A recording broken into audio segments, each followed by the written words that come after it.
talking about how to run a meeting, and I said I had 3 different sizes of gavels: small, medium, and croquet. I did use the croquet on a few people once in a while. So anyhow, I'm John Claggett, and with our group from the adjunct group from the Chamber of Commerce, we do the governance side, and so today I just want to moderate. We're going to run a different program than we usually do. Oh, look at this. Any legislator that jumps up and takes care of business, that's good. We like that. Anyhow, we're going to do it in a little different format. I shared with our legislators earlier, when you come to the microphone, and there's a microphone there, please speak into that area. It's pretty sensitive, but that goes to our streaming side. So we don't really have the mics for our group in through here, just so you know. More and more people are doing the streaming stuff, so let's do that. In terms of the questions that we have, we like to focus those questions more on the legislative pieces up in through here. The reason I say that, and some of you that have been veterans, you know some people get off on little different tangents, talking about national, global issues. We want to stay with their expertise and where they're going. Also, when you do come to the microphone, we're going to leave it up to these 3 guys to figure out which one wants to take the lead.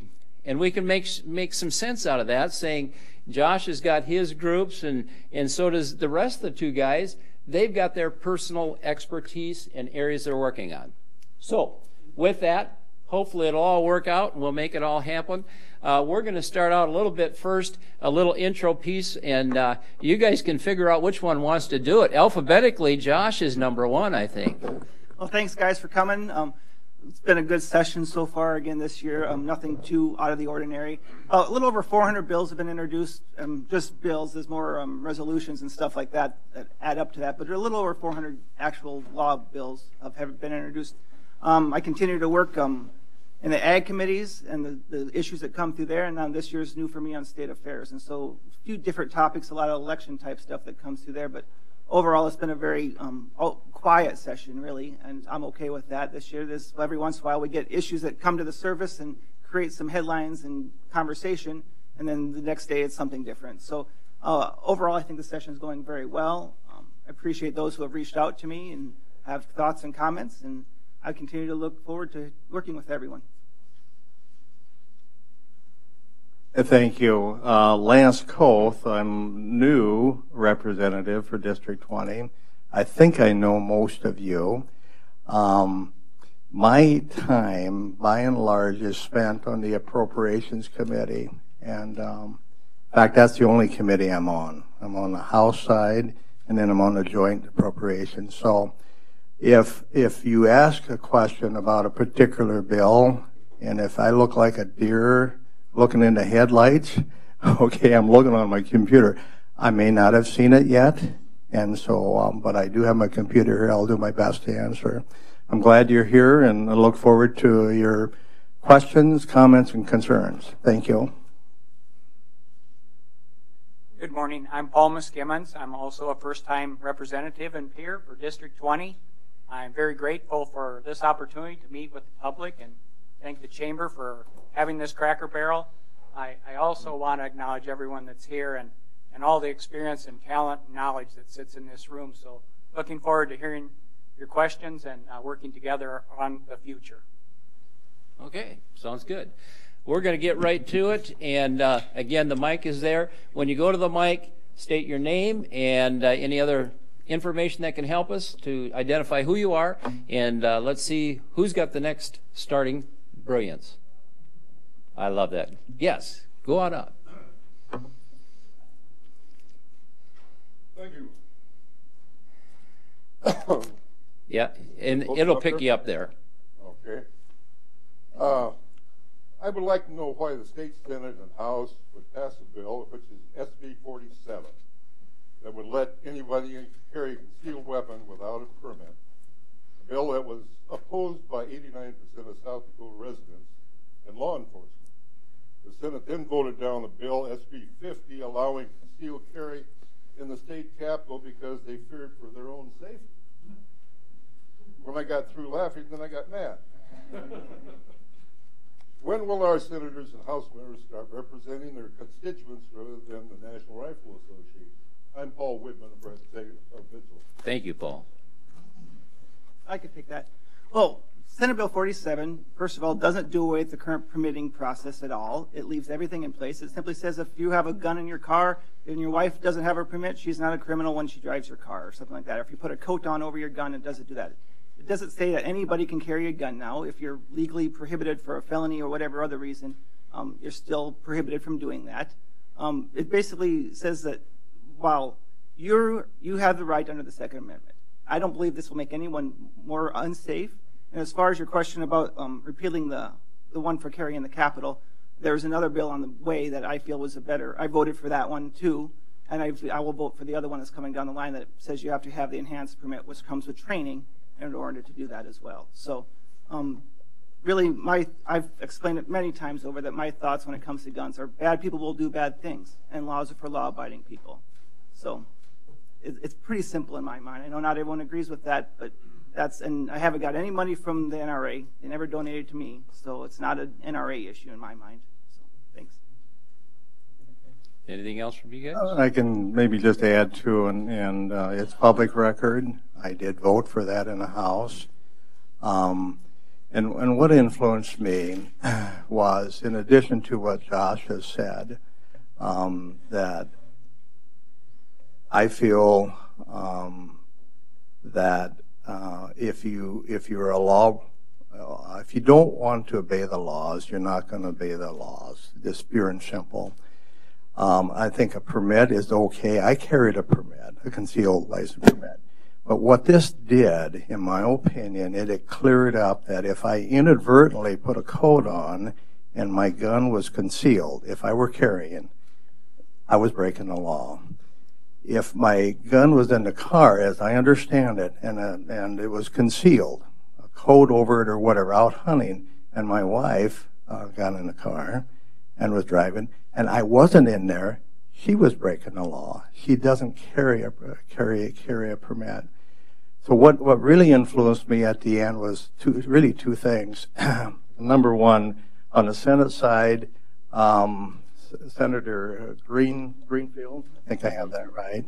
He carried it on the Senate side, and on the House side, it was House Rep Palm, both of who I have respect for. And in addition to that, our Attorney General testified in favor of. I don't remember when that happened, but when I heard that I need to vote for it. Good.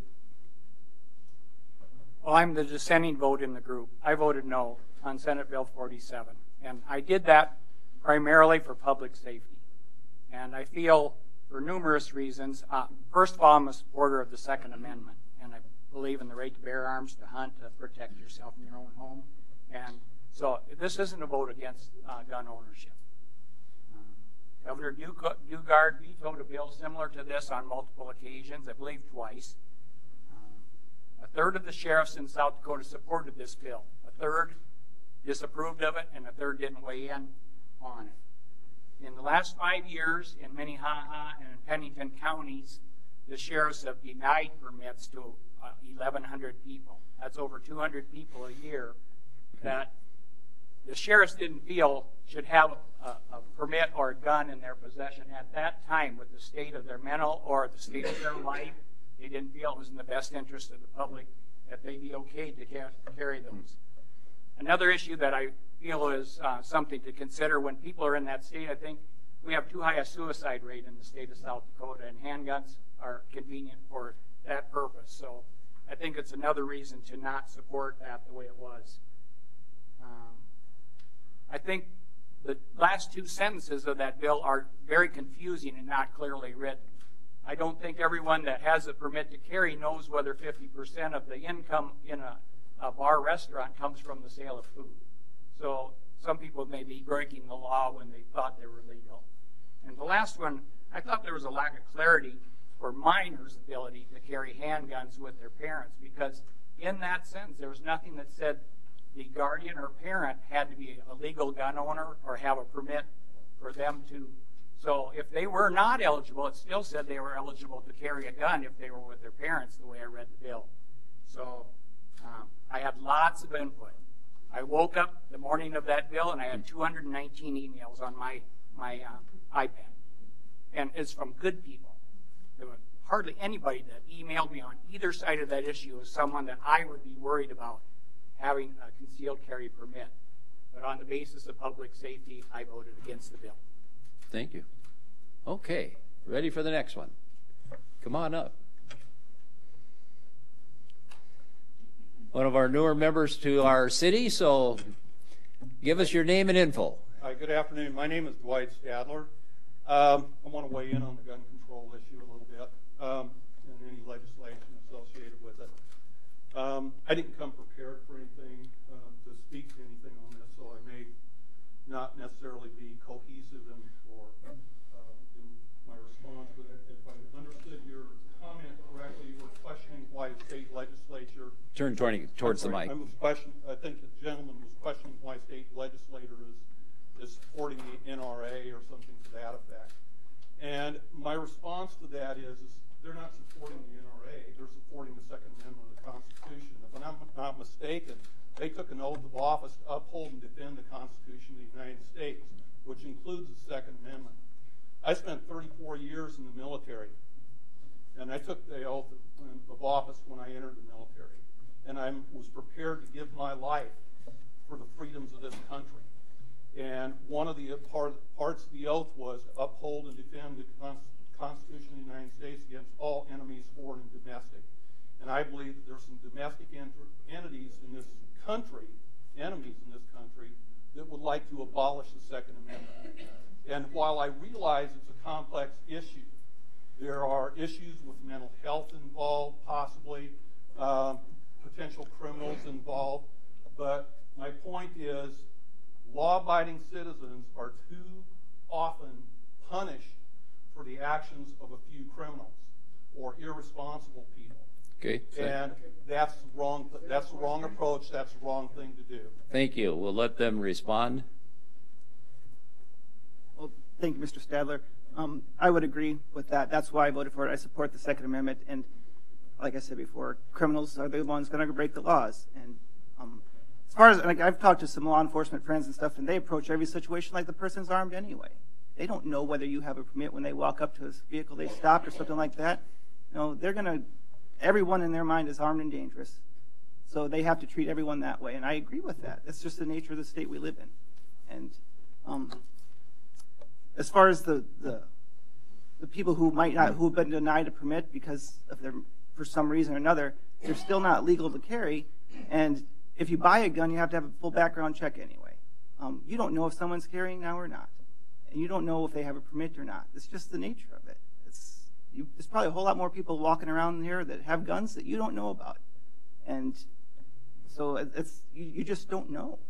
And so a permit is simply a way of saying, you know, this is where you can carry and this is where you can't. And sometimes it has a mental check, but if the person really wants the gun and with the intent to do damage, they're going to find a way to do it, whatever the law says.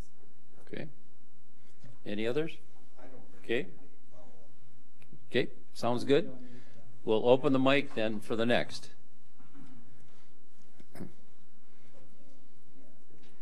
My name is, whoops. Okay. Most of you know, my name is Philip Spanos. I live here in Mitchell. And would you enact legislation to prevent the practice of infanticide, you know, in light of what the governor of Virginia advocated a couple of days ago on a radio station in Virginia? And then also, what's your pick? The LA Rams or the New England Patriots? One's easier than the other. I'm going to take that last question. I'm rooting for the Bears. Okay. Okay. And as far as Phil, thank you for your comments, question. I'm not aware of any legislation. I think the state of South Dakota has, as I understand it, some very strong abortion laws, and if, and I'm not saying that if it will ever, but if Roe versus Wade was ever overturned, I believe that the state of South Dakota is positioned quite well, as I understand it. Okay. Same, Josh? Okay, sounds good. All right, mic's open. Patriots or Rams? Yeah. In general, after the number of times your team has been there, I cheer for their opponent most years. Okay, the law of opposition. Mic's open. I'll go from right here. Lyndon Yes, Overweg, Chief Lyndon. of Public Safety in Mitchell. I got a couple of questions on, one's on House Bill 1172. I don't know if you have it in front of you or not, but if you can pull it up, it's the last section that they're proposing to add, Section 5. And it talks about cooperating with the federal government, with illegal people in the country. The only problem is I got a problem with that last section. It says, any law enforcement officer who refuses to communicate or cooperate with a federal agency or official in the enforcement of immigration laws is subject to disciplinary measures, including termination. Are we going to start seeing more personnel direction from the state as to whether we have to terminate our employees if they don't follow these or not? And if that's going to remain in there, I'd encourage you to oppose this bill unless you can get that amended. This is the first time I've ever seen anything like that, to where they're controlling our personnel within any faction. Lyndon, can you repeat that, HB? It's House Bill 1172. 1172. And it's Section 5 is Okay. the only concern. As I look at it, and I look at the sponsors, it answers a lot of questions. I can see where they would be coming from. We probably have the sanctuary cities and other states that are not abiding by federal law enforcement. So that's what they're trying to get at. That could switch with the administration, and next thing you know, that's a very different thing. So I would agree with you, and that's a very dangerous thing. I understand what their angst and what they're trying to get at here, but you know, another president, another administration, and everything's flipped backwards, and now it's hurting them when they wanted to support them. So I would agree with you on that. I would also agree with that, and if I will have opportunity if this moves along, and I would oppose that, without a doubt. This bill hasn't come through any committee that I sit on, so and nor has it come to the floor. So I haven't reviewed this bill at this point. Okay. The one other one I had a question on was House Bill 1056, and it deals with municipalities, I believe it is, counties, municipalities, townships, not being able to impose any type of restrictions on firearms, especially with licensing. Our only problem is going to be is we license like our pawn shops in town, and we do require them to provide serial numbers, make and model. If this passes, we would not even be able to do that, or even attempt to find people stolen guns.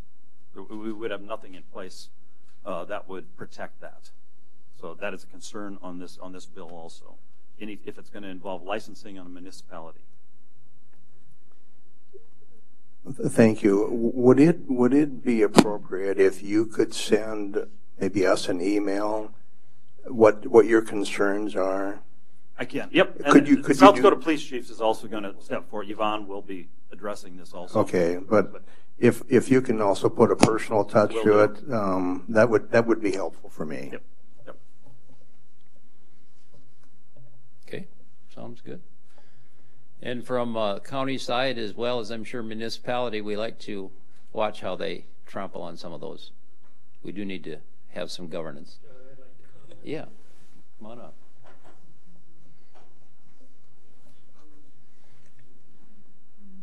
Chuck Oster from Mitchell. I understand what Lyndon is talking about, and I agree with the general idea. I firmly believe the purpose of that legislation was to prevent any of the identified entities from passing legislation that goes against the Constitution, goes against our individual rights. Like when they used to have that you couldn't have firearms anywhere near a school, and they put signs up on the streets, that type of thing.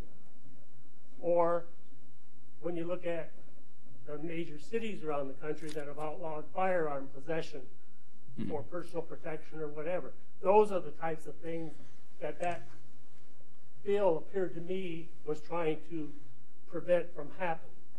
Now, if I'm wrong, I'm wrong, but just another point of view on it. Good. Thank you, Chuck. Lyndon, if I can ask you, is it the whole bill, or is there parts of it that we could amend to? Well, it's just on the licensing The part. licensing part? Yeah. Businesses that we license and require to, right now we require pawn shops, they have to submit us a copy of everything that comes through there. And we compare it against our stolen property files. Just so we can continue to do that type of thing. Good. Yeah, we've caught a number of people based on that. And this is common throughout the whole state. That most municipalities, counties require some type of mandatory reporting by these agencies that buy used property. Mm-hmm. I know the legislature is in favor of helping with law enforcement, scrap metal sales, copper theft from construction companies and sites is a big issue, and that's being shored up to help law enforcement get a better handle and be more effective at tracing those down when those materials are brought for sale. Good. Thank you for bringing that up. So, okay, next. Yeah, come on up. Come on up. Rebecca, come on up. State your name for the crew. Yes. Hi, my name is Rebecca Trez. I'm a resident here in Mitchell, and this is my first Cracker Barrel, so thank you for holding this. My question is in regards to House Bill 1230 that I believe will be coming up. It adds clergy to the list of mandatory reporters. And as a mother, I'm very interested and supportive in this bill because of the ways that it protects the most vulnerable in our society. And as a pastor, I'm incredibly supportive of this because I believe it supports pastors in doing the right thing that's often the hard thing when you're leading a congregation. So I just want to hear your perspective on that.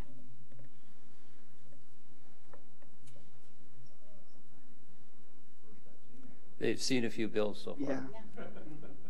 Well, as I've studied this issue, and it was brought to me to be someone to carry it, and I turned that down. If clergy wasn't in there, I mean, it's not that no one ever thought of putting it in there before. There's been long debates, and I've looked in legislative records in the past, and it was brought up and voted down. I think leaving clergy out, because by nature, clergy care for people. That's what they're supposed to do. I don't think we need a law to tell them how to do that. And then the other thing it goes to is the violation of the confessional. Is what we were hearing a lot of pushback from the Catholic Church on. And as I understand, there's a caveat about that in there. And I guess maybe you could clarify the first portion of your disagreement in that I think that most of the persons named in that as mandatory reporters have jobs in which they care for people. And that's the idea, is that they're in situations where they might witness or suspect, and often it's just a suspicion, but they're required to report that so that that can be addressed. And what I know is, in terms of serving churches, is that if you're not a mandatory reporter, it's a lot scarier to step forward and say, I have a suspicion, because that person that you have a suspicion about may be related to one of your congregation members. And for anyone that's lived in a really small community, that's even scarier. And so I understand there are caveats and exceptions that help to guard against particularly the confessional sacrament, and I honor and respect that, but I also would hope, and I know that it's new, and so I welcome you to research that and talk to others, but I felt that it was important to share, not just as a parent, because I'm pretty passionate about it as a parent, but as a pastor and understanding what that means and the way that comes alongside me to do what I know is right. But often the right thing is hard and scary, and for all the professionals named in there, and clergy are no exception, and I don't think should be in our society where systemic abuse can lead to long-term problems in our communities. One of the other things I will add is, as I was discussing with pastors, he said oftentimes in counseling situations, it will be, especially in marriage counseling situations, and one of the spouses doesn't want to get these scenes that happen all the time where one will leave the room and say, you know, he beats my child.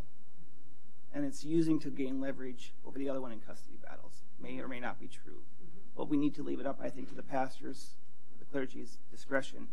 They have the best interests of the child in mind. I fully believe that, but I do not think in this case it will be wise to put them in there. In reality, we should strike the whole law and say everyone is a mandatory reporter. You know, I don't know that we need laws telling the church what to do. I really struggle with that. Okay. Paul, did they have that on HHS? Anything on that concerning? I'm reading 11 to 12 bills a night, and so this has not come to our committee yet. I would anticipate this being in Health and Human Services, so judiciary. Okay, okay. Sounds good. Thank you, Veronica. Super. Next. Yeah. We get to state your name again, Dwayne. Hi, I'm Dwight Stadler again. Separate topic other than gun control. I'm not up to speed in terms of what's going on in South Dakota for actions to deter illegals.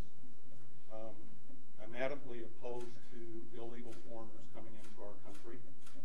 And I know that in the news media, I think it was last night, Portland, Maine, is pretty much dominated by illegals and their entitlement programs and in the hospitals, all at taxpayer expense. And I do remember an article in the Washington Examiner in 2017 that said the United States is spending something like the net amount was $116 billion per year taking care of illegals through entitlement programs and so on and so forth. I believe that my belief is that if you eliminate the entitlement programs and the incentives for them to be here, then we might not need a wall. So my question is, the bottom line to this is there anything moving in South Dakota legislature that would deter illegals from entering our state and taking up tax money? And because we all pay taxes, and you know, I understand that some of them really want to come here to benefit their families or themselves or improve their life, but they need to come here legally. There's millions of people that have come here legally, and that's where we need to go with it. Not allow unfettered access into our country. So my question is there anything in the legislature that will move in that direction of keeping South Dakota more secure? Thank you, our Dwight. own state more secure. Thank you. Really easy answer to that, and the answer is no. I did a text search in the bills that we have for illegal immigration, and this a resolution is all stating support for ICE. But right now, there is no legislation moving through that would do anything like you mentioned. Okay. I don't want to debate with my good friend Senator Klum, but there is something that we've done. It's called 20 and 30 below temperatures. Yeah. I'll tell you, a good legislator can really pull in the weatherman. That's good. That's great. Okay. Next. We're ready for you. While we're ready for that next one, just wanted to look at two of them, but the first one, SB 65, and they were supposed to hear that last Wednesday, allowing counties to impose a 0.5% sales tax to be used for county building costs, new and refurbishments. Just didn't know if you have that on your... That one was not on my radar, but one that may not have been on your radar that I am sponsoring is House Bill 1223, Okay. which would allow basically counties to keep half of the sales and use tax of all large confinement operations. Yes. Okay. So, not sure what that would bring in, but that was brought to my attention from Representative Peterson in Salem, and he asked if I would sponsor that in the Senate. So, Peterson. yep, Yeah. I'll be carrying that forward. Okay. Well, thank you. We're looking for dollars, and so Everyone is. So I don't know if you guys have seen any of that same one on 65. It was supposed to be heard last Wednesday, but I think with the weather, I don't know if it did or not. And then 103, SB 103 was request state transfer a percentage of unobligated funds to roads and bridges. And what we're hoping for is on our big program for our bridge improvement grant program, they would have that. There is some unobligated funds. So just didn't know if you'd heard anything yet. I had not heard anything about those yet, but it's been scheduled for a hearing. 103 is scheduled for Wednesday. This next Wednesday? On the 6th, yes. Okay.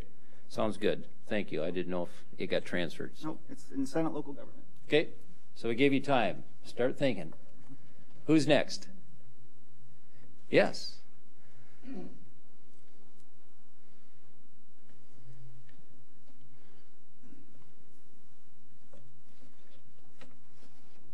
Clark Edwards. I live out North County, kind of right next to Sanborn. But anyhow, the question I have is, with respect to the need for a test of the Constitution by the seniors in school, who's behind that, and why did they think we need it? That's what school's about, is to learn all the things they can, hopefully, about how our government works, how our society works, how our laws work, and so on. And it just doesn't seem right to have to take a test at the end of your high school session to become a citizen. You're already a citizen when you're born in this country. Thank you. Thanks. I think you were in reference like Senate Bill 52, which was brought by Senator Bolin.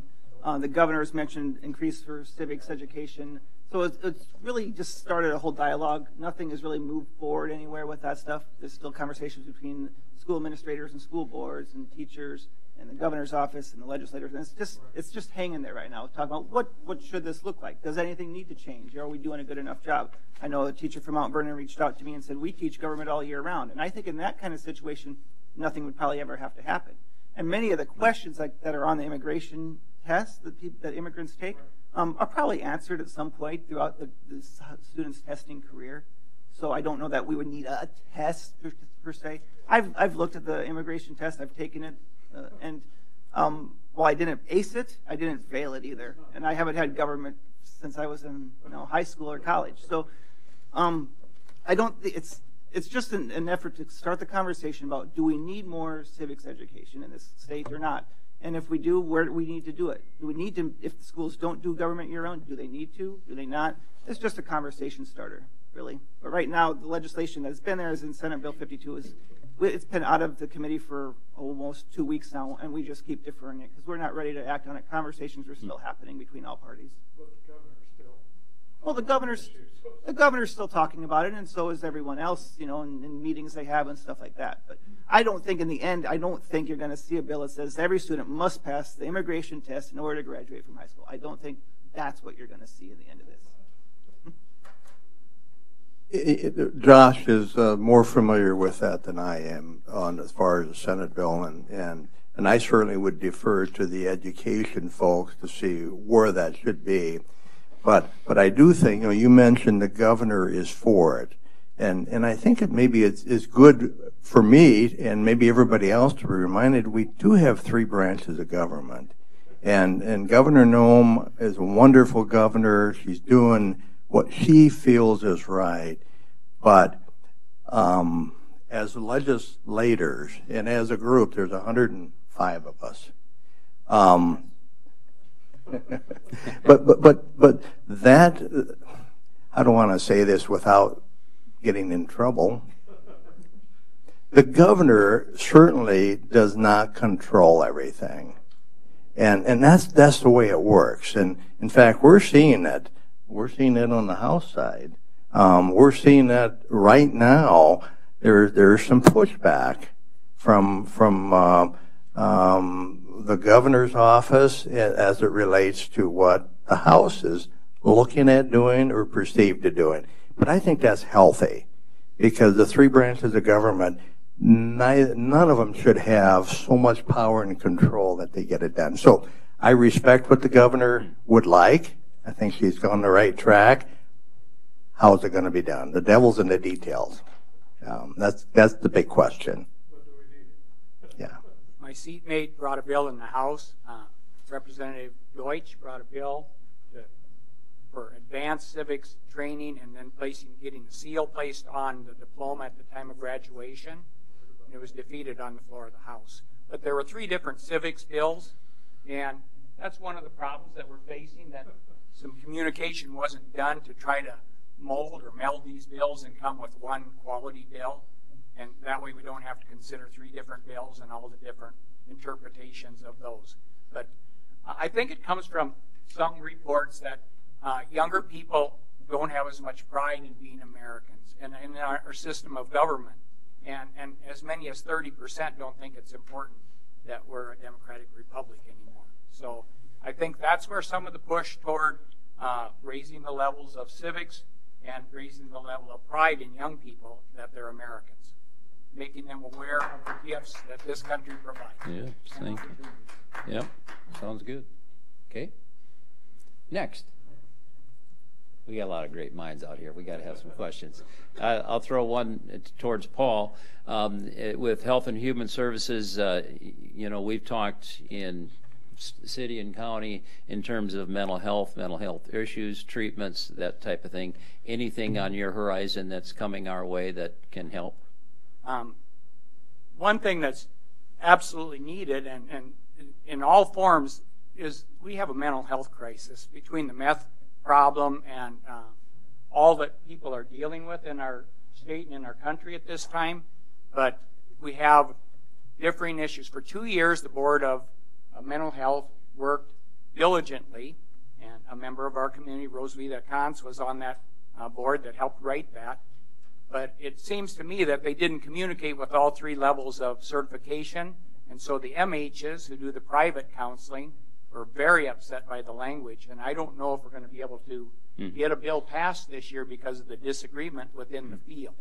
So I wish they would have communicated with their own counselors before they brought a bill on the floor. So, one other point I'd like to make, and I don't think it'll come up in a question, but I learned more about breast density yesterday in Health and Human Service than I thought I might ever know. So we all know that mammograms are important in saving women and some men's lives. So breast cancer can occur in males also. But the density of the breast tissue makes it more difficult. There are 4 different grades of breast density. Grades 3 and 4 make it difficult to see a developing tumor on a mammogram. So it was brought that certain literature should be given to women whose breast density is more dense, that perhaps they may be better served with another, such as an ultrasound scan, which would help them easily determine whether they do have a beginning breast cancer. Good, good. Well, I just want to chime in conversation over the years with some legislators. So one of the things I love about the process is you knock those things around, you find out there's a lot of communication that's not being conducted between groups that should have similarities. So thank you. Okay, now that you've had some time, any other thoughts? I do. Yes, good. The other bill we dealt with yesterday is Simon's Law. And I don't know how many of you may have, but this is one that we've worked with and not one that's in the future, so I'm aware of this bill. But it has, this has never occurred in South Dakota, but it deals with doctors being able to write a do not resuscitate order on an infant's medical records without consulting the parents. And so that bill was supported. It was brought by South Dakota Right to Life.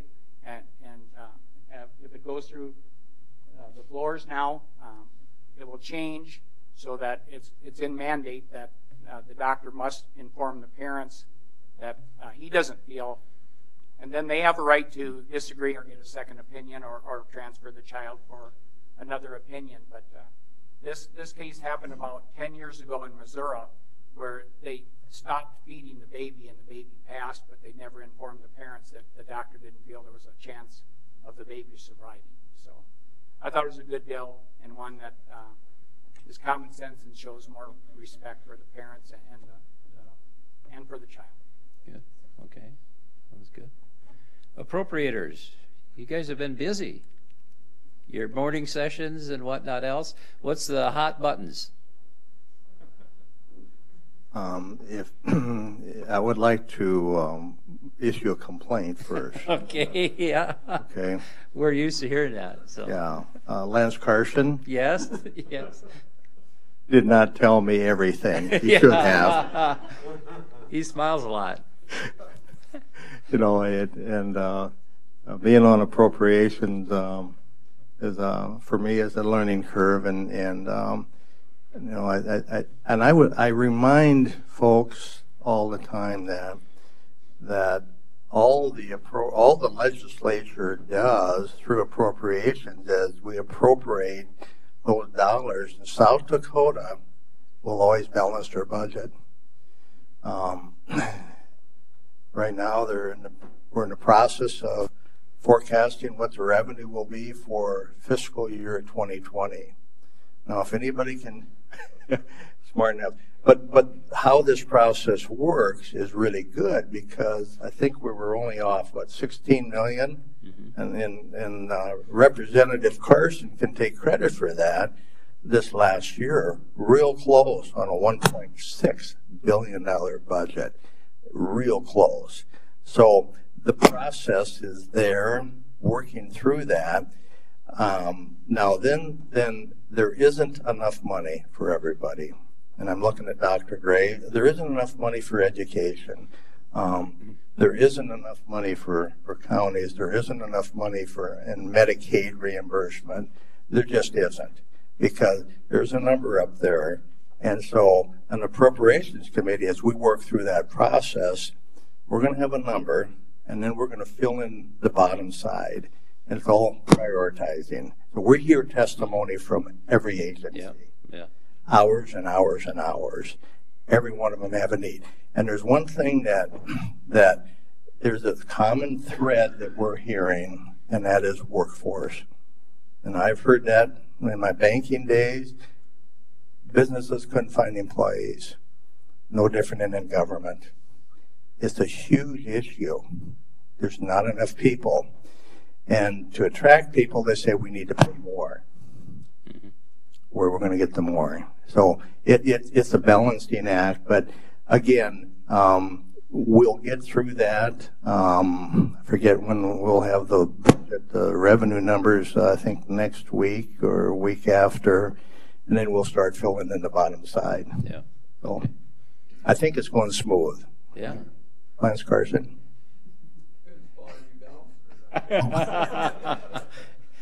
He's been appropriating a long time. Yes, Susan, nice to see you. State your name so everybody can. Good afternoon. My name's Susan Kipke, and I'm the Davison County Auditor. I hope you can all hear me. I've been a little under the weather. So I would like to speak about House Bill 1178, of which Senator Klum is a sponsor. Now, I realize that just because you're a sponsor doesn't mean you fully support the bill, so I hope that's the case. This bill completely disenfranchises voters. It will only allow 10 days for absentee voting, and that just can't happen. In the first 4 days of the general election in Davison County, we voted 744 people. That's the primary. Sorry, I've got my note person next to me.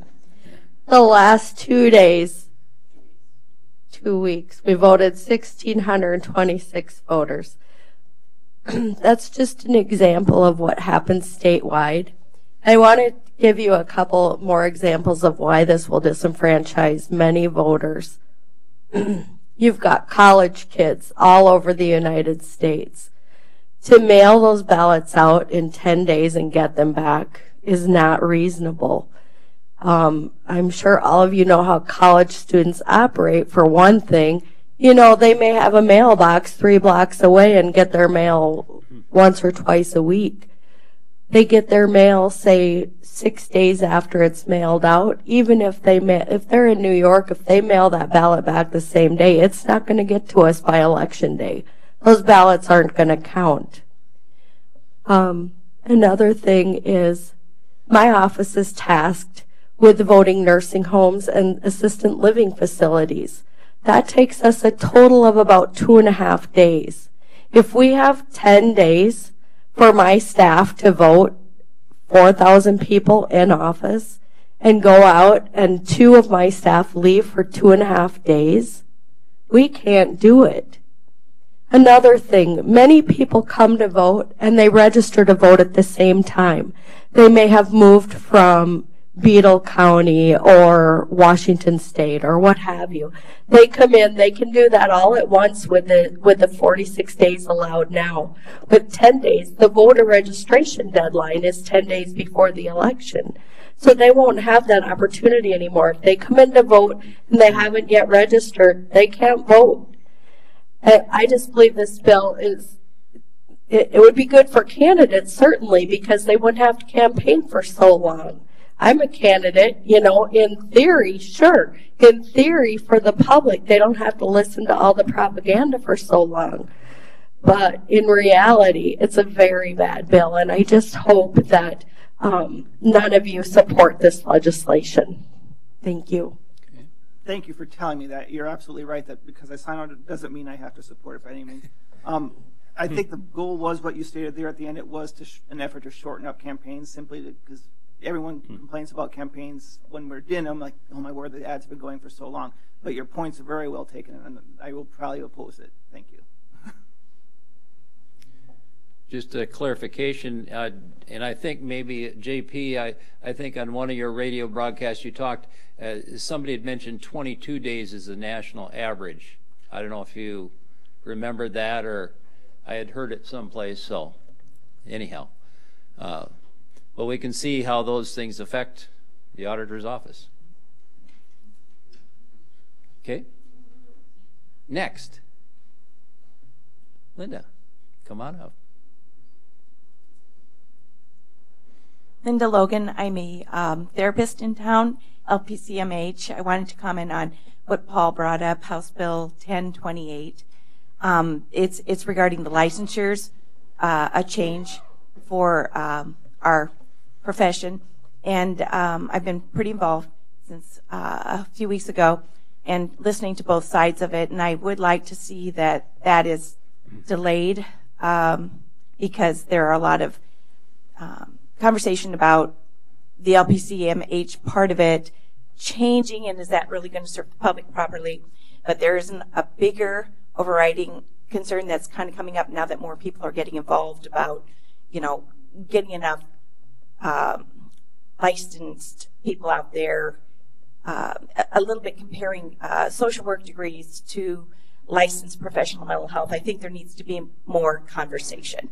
And I don't know if I brought up a question or anything, but I think more conversation needs to be in place. I agree with you. It's unfortunate those conversations weren't had before the bill was dropped, and create so much consternation with the MHs all around the state. I think that there are some compromises where part of this bill may come, but the grandfathering clause be dropped. And so that wouldn't be part of the legislation, but some of the other issues that are so much in concern at this moment probably will wait till next year with the time constraints that we have. I don't know if it can be amended into an acceptable form yet this year. I'm looking at the bill. It says it's been scheduled for a hearing. It was deferred for 2 weeks. It must be being deferred because there's been no action on it. And I do know there's some because of we had an hour and a half of conversation and we didn't get to questions and comments. So. And it's 39 pages long. Yeah, and I think they're talking about dividing it or some things like that. But I know they're working really hard and making some changes that. But I do appreciate Linda's and many other MH's input because this created great anxiety and frustration and concern for public safety, again, from the mental health counselors at the MH level. This they felt was a risk to the public. And I'm not against changes and improvements. I think there are some things that can be done, but personally, more input from more people from a broader range of the profession. Thank you. Okay, good. All right. Still open on the mic. If not, I have to jump in again. Oh, yeah, go ahead. I just want to acknowledge our two Lances in the room, because once you get here, you realize how diligent and how much work the Appropriations Committee does. We work 2 hours in committee every other day in each committee we're in. They work 3 3/4 to 4 hours every day of the week that we're there on this budget, on one bill. And without their efforts, we'd have no chance of having a good bill when we get done. I do also want to acknowledge that this GOAC program, I don't know, Lance, were you part of getting this implemented? I know Mike Valley was part of. I was chairman of GOAC at one time, yes. Yeah. Okay. Well, this 154-page document is intended to not only make government entities and different bodies within the government show us that, oh, we're busy, we did 11,000 fillings last year. It says, were you efficient at what you did, and are you being effective at what you do? So it sets goals and dashboards and makes them be accountable for the services they provide, such as rehabilitation from drug and alcohol. Are we being effective? Are we having better results and more people be successful? So this has helped make government more effective, and it helps us hold the line and work toward expending the people's dollars well. Yep. And that was kind of on the antecedent side of what I was thinking of in terms of meth and all those other things. We need some quantitative measures. We need some other pieces in there. And the governor, when she was on the campaign trail, talked a lot about meth. I don't see anything directly that I'm seeing in bills. Anything at all? Any conversation? Okay, well, it's one of the holes that we need to fill in, along with our roads. You know, along that line, I haven't heard or seen, but it's still on the agenda, and I do believe that those agencies that are responsible are working at it. Yeah. It may not be in bill form. To be real candid with you, I think that's important that we not get the cart in front of the horse, because sometimes we can get an idea, put it in bill form, and then it has to be restructured and amended in order to really make it do what the intent was.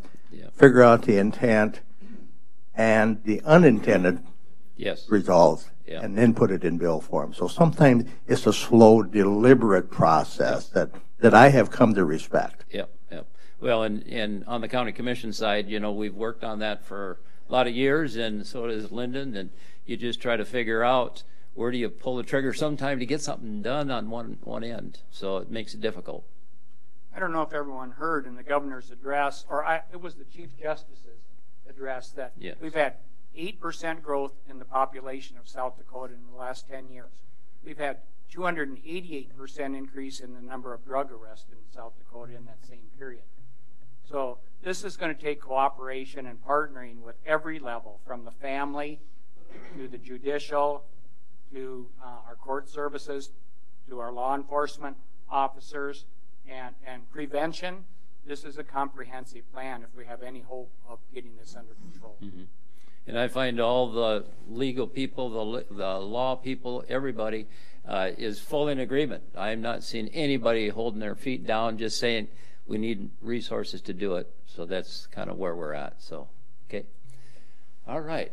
We've got 5 minutes left or so, and so let's give us a wrap. What's coming up? And Mr. Whip, that's been a fun experience so far. One of the things I like kind of touch on, I'm going to write about it in my article this week, is that the University, South Dakota State University has a new partnership with the University of Minnesota when it comes to veterinarian schools. And as an ag producer, that's a big deal to me and a lot of people out there, because there's a shortage of vets. There's high demand for them, and so with this new partnership that the SDSU is having with the U of M, it gives us, right now we have a partnership with Iowa. We get, I think, 6 students a year. They get to go there and take part of their veterinarian program. With this new partnership with the University of Minnesota, we get up to 20. And that's going to be big. And the students from South Dakota can take their first 2 years of classes at SDSU and not at Minnesota. So the tuition dollars stay here. All that money stays in South Dakota instead of being shipped directly to Iowa. there's a wormer tax. They call it the endoectoparasitic tax. You could say that. Yeah, it took me a while. But that generates about approximately $600,000, and that was established by people who have a lot more history than me. They said it in committee, I can't remember, but that was there, and they decided to use that money to generate scholarships and funding for students who want to go into veterinarian school, because it's a very expensive process, much like medical school. And so I'm really excited about this new program because, again, students will be able to take the first 2 years here, the second 2 years in Minnesota, but the tax money will generate scholarships for those students. So the money will still stay with the student, and it'll just go to Minnesota just what they need instead of just sending money to the other state, carte blanche, So it's going to be a very good program, and I hope to see many new veterinarians out of it. So that's what's exciting to me. As far as things coming up, there's always bills that will be, like I said at the beginning, raise someone's eyebrows and say, what the heck are they thinking, or why are they doing that? Just reach out, ask questions. I encourage that. I try to answer emails as fast as I can. We may not always agree, and we'll do it respectfully, but I just really appreciate every time someone reaches out to me. So thanks to all for being here, and thanks for the Chamber for hosting this. Good. Lance. I would like to just bring up just a brief history from appropriations and a real-life example on how it really works. The Appropriation Committee appropriates money or basically gives the authority for people to spend. I want to talk a little bit about the Board of Regents. We spent 2 days with them, almost 10 hours. Every university president talked. And why I think that's so important is the Board of Regents is part of the Department of Ed. And K through 12, we never have enough money, teachers, et cetera, et cetera. And if that part of it, spending can be controlled if it needs to be controlled, I think that helps the whole education process. But what has been done in the past, I had nothing to do with it. And again, just because Representative Carson is here, I don't want him to get the big head. Yeah. However, what had happened is my understanding of the past, the Board of Regents maybe said, we're going to build this new building. They may even have all of this money coming in from private donation. Doesn't cost the taxpayers any money at all. Still, that has to be run through appropriation. Yeah. They have to approve that. Yeah.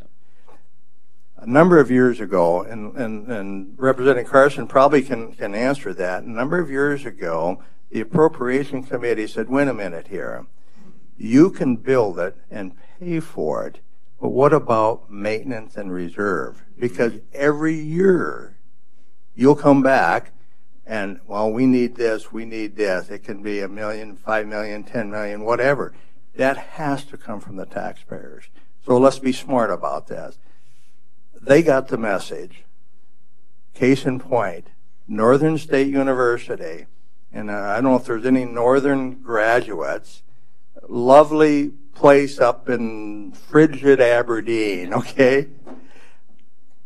Their enrollment is dropping. They're not in trouble, but the community support, the reason their support is phenomenal. They have a plan, and we approved in appropriations to spend $33 million for a new sports complex, football field, etc. They raised that money, 100%. In addition to that, before the Appropriations Committee even had to ask, and they say, by the way, this is our maintenance and reserve plan, and this is how we're going to fund it, no tax dollars. This is going to go into a special reserve fund, and this is going to be for when football turf needs to be replaced or whatever. Okay, that point right there is I was so excited. I had no part of it, but because of the groundwork that was laid, the Board of Regents got the message. They say, we will not build a new building without having a maintenance and reserve plan. That's good. Now, that's good for K through 12. That's good for our education dollars because it's doing it wisely. Sweet. Good. Paul. Just a note that rural hospitals and nursing homes and community care providers are on, it's on everybody's radar in here. We've had hearings, and it's been sent back to Lance to fix the problem in appropriations. It wasn't our job to spend the money, but it's not a partisan issue in South Dakota. Everybody there realizes the trends of retirement age people going up, the nursing home beds going down, and 17 nursing homes in receivership, 5 having closed in the last 2 years. Real quickly, Dr. Graves, 3 issues. 1, last year they had 600 children in the Rapid City School District who were identified as homeless children. Number 2, so it creates these ACEs, or these adverse child experiences, which change the learning or the ability of these children to be successful in school. And lastly, the school funding formula is an amazing formula, but with the increase in number of special needs children, and especially in particular the autism issue, these are super challenges for those who are working in education. So, super. Well, thank you, guys. Give them a hand. They've done some good work, and we're going to be back. Yes, Donna. Yes, Donna. I want to thank you guys for the drives you make back and forth. Yeah. Weather. I know about those. Yeah. I know how hard you work and how many hours you put in. And thank you for not making me iron white shirts. Yeah, yeah. There you go. Lance looks good in color, you know. We're going to be back in the same room 1 month from today at noon, and so we'll meet again. I do want to put one more plug in for JP's group tomorrow morning at 7:30. You have your inside state government, and I appreciate that, and I especially appreciate it on an FM. That's good. So thank you all. this cold weather killed 80% of the larvae for emerald ash borer. Ah, sweet. It's going to slow it. It won't stop.